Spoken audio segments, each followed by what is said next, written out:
The Dreth Concordance ships hung like black daggers in the sky above Lumina, their weapons raining destruction upon the once beautiful crystalline cities below.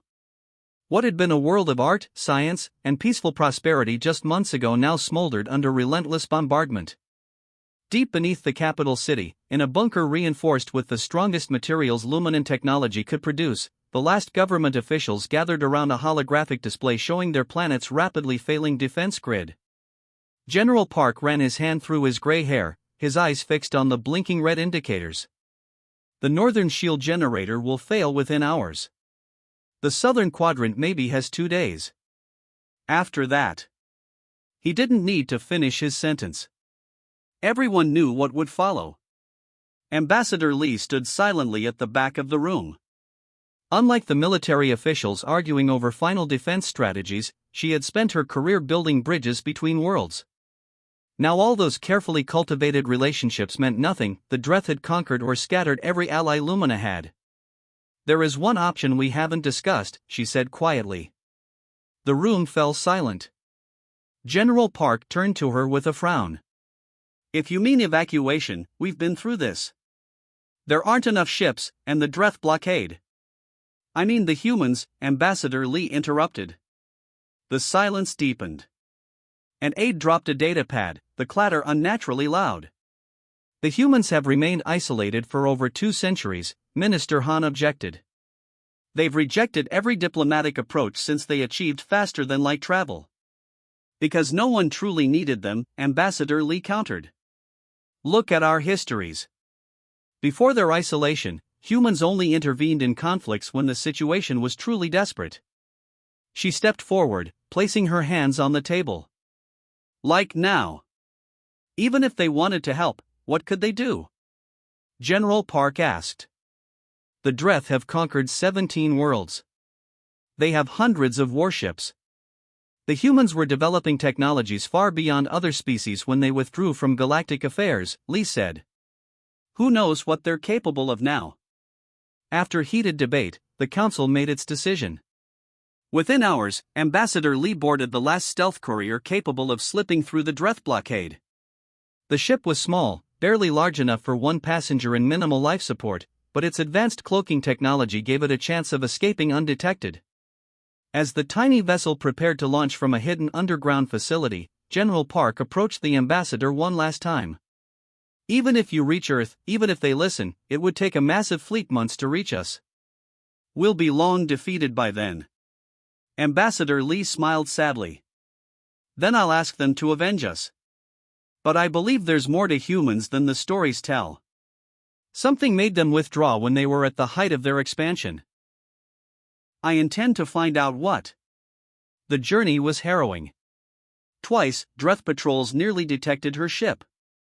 Once, she had to power down completely and drift silently for 18 hours as a Dreth destroyer passed within scanning range. But eventually, the blue-green world of humanity's origin appeared on her view screen. Earth's orbital defenses detected her immediately.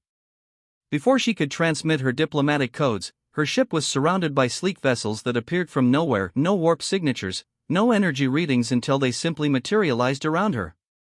"Luminan vessel, you have entered restricted space," came the transmission. "State your purpose." "I am Ambassador Lee of Lumina," she responded, her voice steady despite her exhaustion. "I come seeking humanity's help against an enemy that threatens all peaceful species in this sector of the galaxy." For long moments, there was silence. Then, "Ambassador, you will dock at coordinates being sent to your navigation system. A diplomatic team will meet you." The orbital station was massive but showed signs of long disuse. As Ambassador Lee was escorted through quiet corridors, she noticed maintenance robots reactivating systems that appeared to have been dormant for years. She was brought to a simple conference room where 5 humans waited. At their center sat a woman with silver hair and eyes that revealed nothing. "I am Director Song of Earth's Defense Council," she said. "We've monitored the Dreth expansion with concern, but our policy of non-interference is not lightly set aside." Ambassador Lee straightened her shoulders. "My world has days before it falls. After that, the Dreth will continue until they control the entire sector. We've tried negotiation. We've tried surrender. The Dref destroy everything they cannot use and enslave the rest. Director Song studied her for a long moment. Why should we risk human lives for your world, Ambassador? Because you're the only ones who can stop them, Lee replied simply. And because I believe you've been waiting for exactly this moment when you're truly needed. Something flickered in Director Song's eyes. She touched a panel on the table, and suddenly the room filled with holographic displays showing orbital shipyards coming to life. Tell us everything about the Dref, she said. Admiral Kim stood on the observation deck of Earth's massive orbital command station. For decades, this facility had operated with minimal staff, its vast shipyards dormant and silent. Now, the entire structure hummed with renewed purpose. It's been a long time since we activated the fleet, he said, watching as construction drones swarmed around the skeletal frames of warships. Commander Bay, his executive officer, nodded. Some of these vessels haven't left dock in 20 years. The crews are mostly training academy graduates with no actual combat experience. They'll learn quickly enough, Admiral Kim replied. His eyes followed the graceful movements of the flagship as it moved into position at the center of the forming battle group. The Determination was smaller than most would expect for a fleet flagship, but its sleek lines and matte black hull concealed humanity's most advanced combat systems. Below them, in the main bay, thousands of crew members prepared for deployment. Most had never expected to see actual combat in their lifetimes. Earth's isolation had been peaceful and productive, allowing human technology to develop without the distractions of galactic politics. The Defense Council has authorized swift response protocol, Commander Bay said, reviewing the orders on his tablet. Interesting choice. Admiral Kim smiled faintly. Ambassador Lee's testimony was compelling. The Dref represent exactly the kind of threat our isolation was meant to protect against and prepare for. The Swift Response Protocol was designed for precisely this scenario: demonstrate overwhelming force, end the conflict quickly, minimize casualties on both sides. It required fewer ships but more specialized technology than a conventional military response. A soft chime announced a visitor. The door slid open to reveal Ambassador Lee, escorted by a junior officer. Her eyes widened as she took in the view of the shipyards. Admiral Kim, she said with a formal bow. I didn't expect to meet the fleet commander personally. This mission is too important for formalities, Kim replied. Your testimony to the Defense Council changed decades of policy in a single session. I wanted to meet the diplomat capable of such persuasion. Ambassador Lee stepped closer to the viewport, watching the ships with a mixture of hope and concern. Only 12 vessels, she asked, unable to hide her disappointment. The Dref Armada has over 300 ships currently orbiting my world. Quality over quantity, Admiral Kim replied. One of our old sayings. What can 12 ships do against 300? Instead of answering directly, Admiral Kim gestured to a nearby screen showing a technical readout of the Determination. While humanity has been absent from galactic affairs, we haven't been idle. The Cascade system alone can neutralize 50 enemy vessels simultaneously without destroying them. Without destroying them? We prefer to avoid unnecessary deaths when possible, Commander Bay explained. The Cascade system disrupts energy flow and control systems rather than causing physical destruction. Ambassador Lee studied the human officers with new interest. Your species has a reputation for being fierce warriors. I expected something different. The most effective warriors avoid fighting when possible, Admiral Kim said. And end conflicts quickly when fighting becomes necessary. Throughout the station, final preparation announcements echoed. Crew members said goodbye to families who had come to see them off. For many, this would be their first mission beyond the solar system. In her quarters, Lieutenant Joe checked her equipment one last time. As the tactical systems officer for the Determination, she would be responsible for coordinating the Cascade deployments. Her parents had been engineers who helped develop the technology, but she never imagined she would use it in actual combat. Nervous, asked her roommate, Communications Officer Han. A little, Joe admitted. We've run thousands of simulations, but this is different. Did you see the Luminan ambassador's presentation? Those Dref ships bombing civilian centers? Han shook her head. I'm ready to show them why humans stayed away so long. Within hours, the small but lethal fleet gathered at Earth's jump point. The ships formed a perfect arrowhead formation with the determination at its tip. On the bridge, Admiral Kim settled into the command chair. All vessels report status. One by one, the 11 other ships confirmed their readiness. The Admiral nodded to his navigation officer. Activate jump drives. Target, Lumina System, Arrival Point Echo 7. The human fleet engaged their proprietary jump technology, vanishing instantly through pathways in spacetime that no other species had discovered. Unlike conventional FTL travel, which took days or weeks to cross such distances, the human ships would arrive within hours. In the observation lounge, Ambassador Lee watched Earth shrink and disappear as they entered jump space. She thought of her homeworld, wondering if anyone was still alive to save. "Don't worry," said a young ensign who noticed her expression. "The Dreth have never faced humans before. They have no idea what's coming." The fleet accelerated through the strange dimension of jump space, 12 arrows flying toward a conflict that would change the balance of power in the galaxy forever. Supreme Commander Vosh of the Dreth Concordance sat in his command chair, watching with satisfaction as his fleet bombarded Lumina below. The planet's once famous crystal cities now lay in ruins, their broken towers reflecting the fires that raged across the surface. "Status report," he demanded, although he already knew the answer. Victory was inevitable, as it had been on 17 worlds before this one. "Northern shields collapsed an hour ago, Supreme Commander," reported Officer Raz from the tactical station. "Southern quadrant will fail by tomorrow. Ground forces can begin landing within 48 hours. Vosh nodded, pleased. The Dreth way was efficient: break their defenses, crush their military, then extract all useful resources before moving on. Lumina was especially rich in crystalline formations that could power Dreth weapons technology for decades. "Any sign of the missing diplomatic vessel?" he asked. "None, Supreme Commander. It likely crashed attempting to evade our blockade."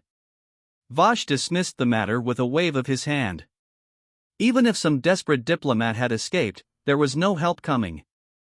The Dreth Concordance had systematically eliminated or intimidated every spacefaring civilization in this sector. "Supreme Commander," called a sensor officer suddenly, her voice uncertain. "I'm detecting unusual energy readings at the system edge." Vosh turned, annoyed at the interruption of his victory contemplation. "Identify."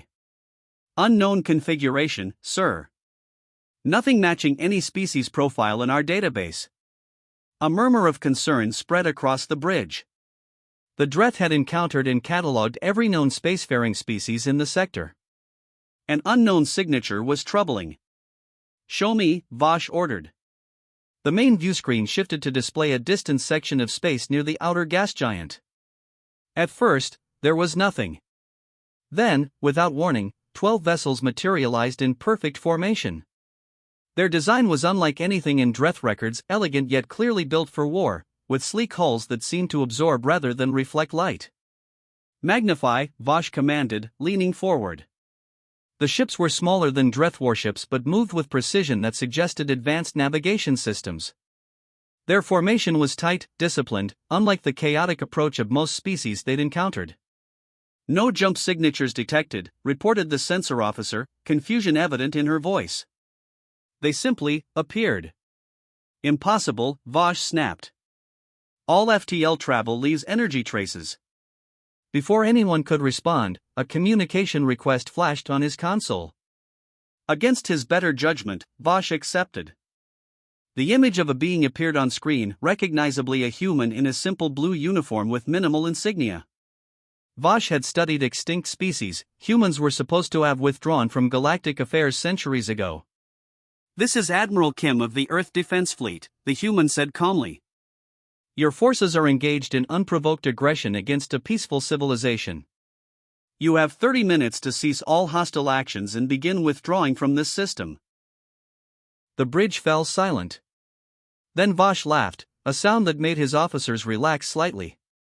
12 ships against my armada of 300, he replied. "Your species has clearly lost touch with reality during your isolation." Admiral Kim's expression didn't change. 29 minutes and 40 seconds remaining. I suggest you use this time wisely. The communication ended. Scan those vessels, Vosh ordered. I want to know their weapons capabilities. The sensor officer worked frantically at her console, then looked up with confusion. Our scans can't penetrate their hulls, Supreme Commander. It's as if the energy is being absorbed somehow. Impossible, Vosh repeated, but with less conviction. Officer Raz approached cautiously. Supreme Commander, there are stories about humans from before their isolation. They were developing technologies far beyond other species. Perhaps we should consider. Consider what? Retreating because of 12 ships and some old stories? Vosh's voice rose dangerously. I have conquered 17 worlds. I command 300 warships. Prepare all weapons. We will show these humans why the Dreth Concordance is feared throughout the galaxy. The Dreth fleet began to maneuver, breaking from their orbital bombardment pattern to form battle groups. The massive ships turned ponderously, weapon systems charging as they oriented toward the tiny human fleet. Aboard the Determination, Admiral Kim watched the Dreth movements on the tactical display. They're deploying into standard Dreth attack formation, reported Lieutenant Joe. Exactly as our intelligence suggested they would. Ambassador Lee stood at the back of the bridge, her hands clasped tightly together. So few ships, she whispered. I still don't understand how you plan to defeat so many. Commander Bay smiled slightly. Watch and learn, Ambassador. The Dreth have never encountered our technology. Admiral Kim checked the mission clock. 25 minutes remaining until their deadline expires. Prepare all systems. Deploy sensor drones. Tiny objects separated from the human vessels, spreading outward at incredible speed. Too small for the Dreth sensors to track effectively, these drones began mapping the enemy fleet in precise detail, identifying control systems, weapons platforms, and drive signatures. As the countdown continued, tension built on both sides. The Dreth prepared for an easy victory. The humans prepared to reveal why they had remained isolated for so long, not from fear, but from the knowledge of what they could do if provoked. The last seconds of Admiral Kim's ultimatum ticked away on the mission clock. On the bridge of the Determination, the crew worked with quiet efficiency, their training evident in every precise movement. No sign of Dreth withdrawal, reported Commander Bay. Their weapons systems are fully charged and locked on our position. Admiral Kim nodded, unsurprised. Time's up. Commence attack pattern Sigma 3. The 12 human vessels accelerated smoothly, spreading into a formation that seemed random but was calculated down to the meter. Lieutenant Joe's fingers flew across her tactical console as she initiated the cascade deployment sequence. On the Dreth command ship, Supreme Commander Vosh watched the human fleet's sudden movement with contempt. They actually mean to attack, he said, almost amused. Open fire. All ships, full barrage. 300 Dreth warships released their energy weapons simultaneously. The combined firepower was enough to shatter a small moon. The brilliant streams of destructive energy converged on the human vessels, and then something unexpected happened. The energy simply vanished, absorbed by invisible barriers unlike any shields the Dreth had encountered. Not even a flicker of impact registered on the human ships. Impossible! Vosh shouted, rising from his command chair. Fire again. Increase power. Cascade systems online, reported Lieutenant Joe aboard the Determination. Target acquisition complete. Execute, Admiral Kim ordered calmly. The human vessels released what appeared to be small drones, each no larger than a shuttle. The drones moved faster than the Dreth tracking systems could follow, zipping between enemy ships with impossible agility. Each drone then split into dozens of smaller submunitions that attached themselves to Dreth vessels throughout the formation. What are those? Demanded Vosh as alerts began sounding across his bridge. Destroy them! But it was already too late. The submunitions activated simultaneously, sending precisely calibrated energy pulses through the Dreth ships' hulls. These pulses didn't cause physical damage, instead, they interfered with control systems, power distribution, and weapons targeting. Ship after ship began powering down as their systems were systematically neutralized. Weapons went offline. Engines shut down. Communications failed. Report! Vosh screamed as his own command ship's lights flickered. What's happening? Some kind of energy weapon, gasped his tactical officer. It's shutting down our systems one by one. I can't. His console went dark before he could finish. Across the Dreth fleet, panic spread as vessels lost power and drifted helplessly. Some captains attempted to flee, but found their drive systems compromised by the same technology. In the skies above Lumina, the once mighty Dreth armada now floated powerless, their threat neutralized in exactly 7 minutes and 23 seconds from the first shot. On the surface, the remaining Luminan defense forces watched in disbelief. The constant bombardment had suddenly ceased. In bunkers and hideouts across the planet, survivors looked up at the silent sky with confusion and then dawning hope. Admiral Kim stood from his command chair, surveying the tactical display showing hundreds of disabled Dreth ships marked in yellow. Any casualties? He asked. None reported, Admiral, Commander Bay replied. The cascade systems performed exactly as designed. All Dreth vessels have been neutralized with minimal life support functions maintained. Ambassador Lee had watched the entire battle in stunned silence. Now she approached Admiral Kim. That's it? It's over? The battle is, he confirmed. Now comes the harder part, ensuring peace. A communication request flashed on the main display. Supreme Commander Vosh's face appeared, illuminated only by emergency lighting. His usual confidence was gone, replaced by shock and fear. What have you done to my ships? He demanded. We've neutralized them, Admiral Kim replied simply. Your weapons are offline. Your engines are disabled. Your communications limited to short range only. This is impossible, Vosh insisted, though the evidence surrounded him. No species has technology that could disable 300 ships simultaneously. Humans do, Admiral Kim said. And now you understand why we chose isolation, not from fear, but because we recognized the responsibility that comes with such power. He leaned forward slightly. Here is what happens next.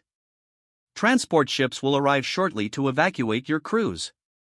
All Dreth personnel will be returned safely to your home territory. Your ships will be towed to a neutral location and released once your leadership signs the Galactic Protection Accord. And if we refuse? We both know you won't, Admiral Kim replied. You've seen what 12 of our ships can do. We have many more. Below, on Lumina's surface, people emerged from their shelters to see the night sky filled with the glow of disabled Dreth vessels. Somewhere among them, floating in perfect formation, were 12 human ships that had accomplished the impossible. The battle that everyone expected would last days had ended in minutes. The invincible Dreth Concordance had been defeated without a single death. And the galaxy would never be the same again. News of the battle spread across the galaxy with impossible speed. Within days, every spacefaring civilization had heard how 12 human ships had defeated 300 Dreth warships in just minutes. The stories grew with each retelling, but even the unembellished truth was enough to reshape galactic politics overnight. On Lumina, reconstruction began immediately. Human engineering teams arrived with technology that accelerated the rebuilding process. Crystal towers that would have taken decades to restore were standing again within weeks. Ambassador Lee stood on a balcony overlooking the capital city, watching as the famous rainbow bridges reconnected districts that bombardment had separated. Beside her, Admiral Kim observed the work with quiet satisfaction. The Dreth Concordance has withdrawn from all conquered territories, he informed her. Our intelligence suggests their leadership fears further human intervention. They should, Lee replied. After what your fleet did. What we did was demonstrate that aggression will not succeed, Kim interrupted gently. Nothing more. Lee studied him curiously. Why did humans isolate themselves for so long? With your technology, you could have ruled the galaxy. That's precisely why we didn't interfere, Admiral Kim said. 2 centuries ago, our scientists made breakthroughs that put us far ahead of other species. Our leaders recognized the danger this posed, not to humanity, but to everyone else. He gestured to the rebuilding city below. Power requires restraint. We withdrew to develop technologies that could contain threats with minimal loss of life. We watched, we learned, and we prepared for the day when intervention would truly be necessary. And now we'll help establish the Galactic Protection Accord. We won't rule, but we will maintain peace, from a distance when possible, directly when necessary. As they spoke, a Luminan child ran across the plaza below, laughing as she chased a floating light toy. The sound of children playing had been absent from the city for months during the Dreth occupation. Our reports show 17 worlds are now free, Commander Bay said, joining them on the balcony. The speed of the Dreth withdrawal is remarkable. Fear is a powerful motivator, Admiral Kim noted. As is hope, Lee added, watching the child. On planets across the sector, similar scenes played out. Former Dreth conquests celebrated their unexpected freedom. Populations that had lived under brutal occupation for years suddenly found themselves free, with human observers ensuring the Dreth did not return. In the Grand Council chamber of the Dreth Concordance homeworld, Supreme Commander Vosh faced his superiors.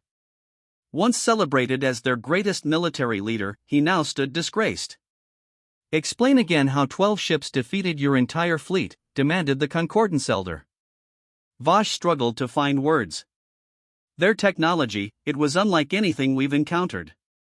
They didn't destroy our ships, they simply turned them off, as if they were toys. And they let you go, another elder stated, disbelief in her voice. They disabled your fleet and then released everyone. With a warning, Vosh added quietly. And this. He placed a data crystal on the table.